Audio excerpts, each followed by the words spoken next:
Bonjour papa, bonjour maman. Toza na presque Savubu na Zandu, précisément na Rwakadingi. Mwana moko abungaki lobi. Toza na awa. Pour publier na ba différentes groupes. Mwana oyo ya mwasi. Abungaki lobi depuis lobi. Tozoyeba mukolo na yete. Pour publier na ba groupe nyonso. Pour publier na internet na ba Instagram. Pour publier na réseaux sociaux nyonso. Tout de retrouver ba parents na ye. Regarde-moi ici chérie. Yeyo.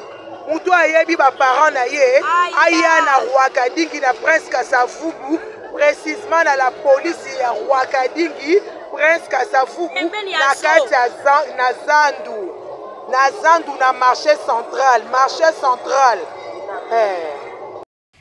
Bonjour la famille, Maman Bijou na eka kosa la bino publicité à maison de passage na biso o ezalaka na matonge na Iribu A37. Auberge na biso ezawana pona ndeko oyo yozotalanga. Maman Bijou alobiso ko lingo kele na yo congé na kin. Ko hésiter te tozara na adresse kaka moko.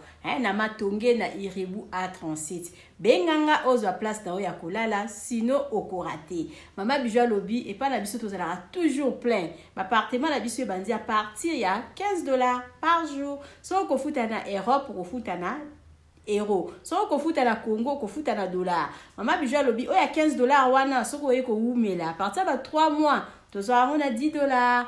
Yaboye ezawa pika kipa ya Maman Bijou. Maman Bijou alobi merci d'avoir repéré sa confiance. Vous allez toujours là pour la repérer sa numéro à téléphone. On n'est pas à bateau. Maman Bijou balobi, il a fait la force.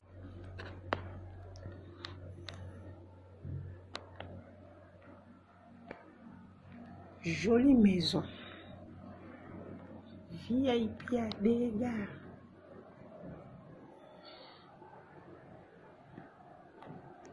Au vendre dans la flat beaucoup ça. Bâtiment bien climatisé. Et tout comme casse.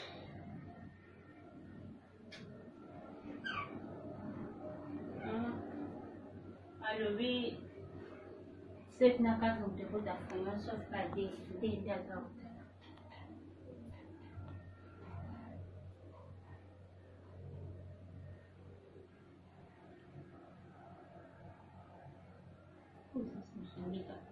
Oui,